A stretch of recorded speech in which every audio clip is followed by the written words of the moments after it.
are made up of multiple layers of muscle, starting with the rectus abdominis and the external obliques positioned on the outside. Then under that layer, we find the internal obliques. And finally, underneath all that, we have the transverse abdominis. Each of these layers of muscle plays an important role in maintaining a flat, defined-looking midsection with nice abs. For example, developing the rectus abdominis helps create blockier-looking abs. Meanwhile, developing the transverse abdominis helps pull your stomach inward, which gives you that flat stomach look. And the 7 ab exercises that I'm about to share with you are literally the only ab exercises that you need to hit every muscle and develop perfect abs. And the first exercise that I want you to start with for your ab workouts is the weighted decline sit-up. This is going to be one of the most important exercises for developing blocky looking abs. We're positioning it in the beginning because I really want you to push yourself to increase the weight that you use for this exercise over time. The abs require progressive overload to grow, just like any other muscle in your body. So you're going to select a weight that's challenging for you to do 8 to 10 crunches with on the decline. Then you're going to take a seat and hook your ankles underneath the pads. From there, you're going to bring the weight behind your head and lower your upper body down until your shoulder blades touch the bench. Then sit back up to the starting position and repeat for reps. If you don't normally do decline sit-ups, it's important that you first build up your core strength by practicing this exercise without any weights at all. Once you've built up that core strength, I recommend taking a light dumbbell and getting stronger at crunching with it in front of your body against your chest. Finally, after becoming more efficient with that, you can then bring the weight behind your head, which happens to be the most challenging version of this exercise. At that point, the goal is to slowly increase the weight that you're using over time, which is something that most people forget about doing when it comes to abs. By increasing the weight over time, your blocks of abs will become bulkier and more prominent, which helps increase visibility from the outside looking in. Next is a leg raise in combination with a pull-up. Again, I do want you to use a weight with this exercise. To begin, you're going to start laying down on the ground with your hands above your head, holding something sturdy for support. Then in between your feet, you're going to have a dumbbell that you're going to close both your feet around. From there, you're going to raise your legs and the dumbbell straight up until the dumbbell is pointed towards the ceiling. Then really squeeze your core and push your hips up towards the ceiling for a pulse-up. After that, you're going to slowly lower your hips back down to the ground. Then lower your legs and the dumbbell almost all the way to the floor, but stop right before the dumbbell hits the floor and raise your legs again, repeating the entire process for reps. Now, of course, when doing this with a dumbbell, you have to be very careful. I've taught this exercise to many clients and I've never had anyone injure themselves, but if you open your feet, the weight will obviously drop down. So make sure you get good at this exercise without a weight first, and when starting to use weights, start light and work your way up. If you're worried, ankle weights are also a great option. Next, we have V sit-ups. With V sit-ups, you can use a weight or you can go for a higher rep count like 20 reps. To use a weight, you'll need a medicine ball or a sandbag. You'll begin by holding the medicine ball in your hands over your head while laying flat on the ground with your legs extended out below you. Then you're going to raise your legs as you sit your upper body up at the same time. When you do this, your body should form what looks like a V shape from the side view. At the top, you're going to pass the ball from your hands to your feet. Then you're going to lower back down to the starting position with your hands above your head and your feet holding the ball slightly above the floor. Next, you'll repeat the process, except this time, when you sit up, you're going to pass the ball from your feet to your hands. And just keep repeating that back and forth for reps. Remember that V sit-ups on their own are pretty challenging as it is, so if you can't use a weight for this one, it's perfectly fine to just use your body weight for a higher rep count. Next, we're going to target that deep layer abdominal muscle, the transverse abdominis. Remember, this muscle is responsible for drawing your stomach inward and supporting your spine. So if you want a flat stomach, you want to make sure that you're also targeting this muscle with the right exercises to help strengthen it. And one of the most basic yet effective exercises that can help us develop this muscle is the regular forearm plank.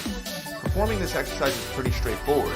You would get down on all fours, place your elbows on the ground directly under your shoulders, and then extend your legs out behind you and get up on your toes like you're getting into a push-up position on your elbows.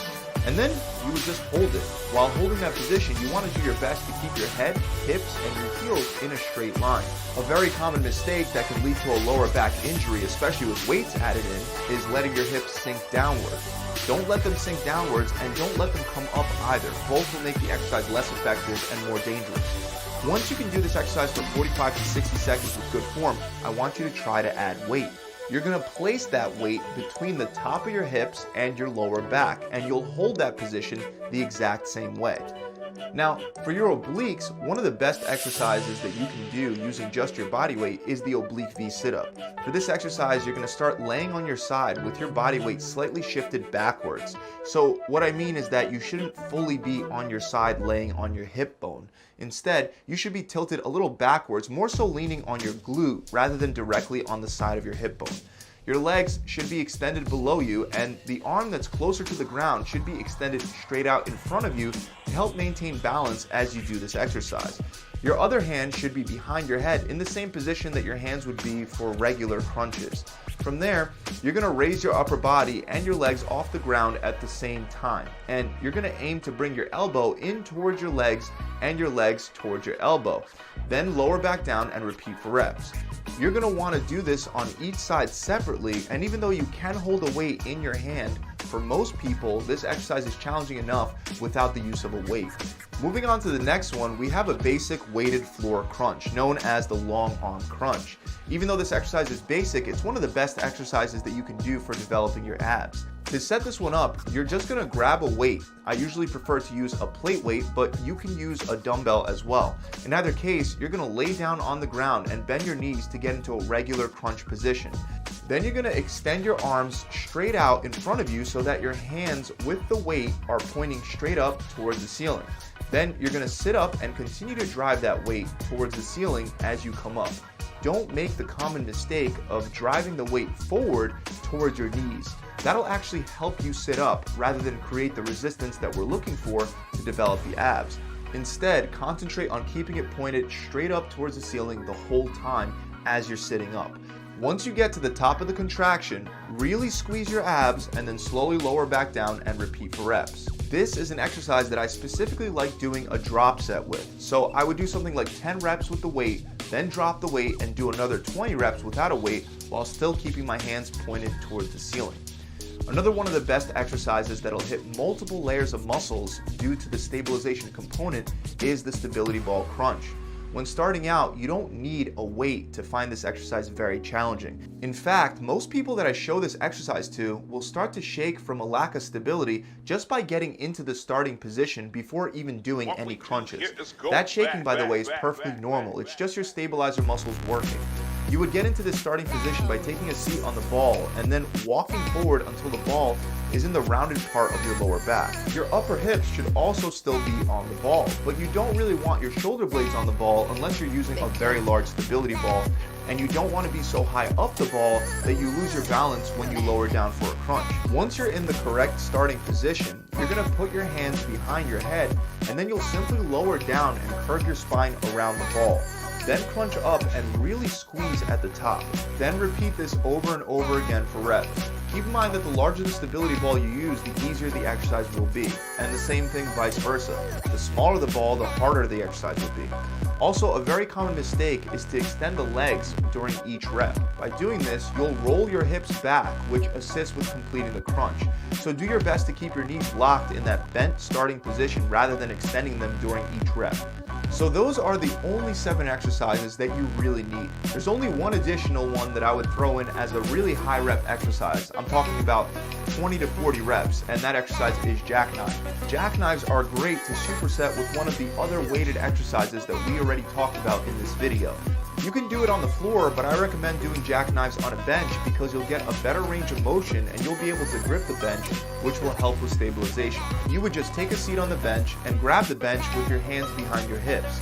Then you would extend your legs out straight in front of you as you lower your upper body down towards the bench. After that, you would sit up, bend your knees, and bring your upper body and your knees together.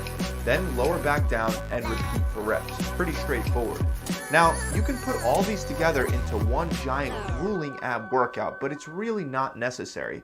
If you work your abs twice a week, you can divide these in half between your workouts. So on the screen right now, you should see an example workout of how I recommend pairing these together.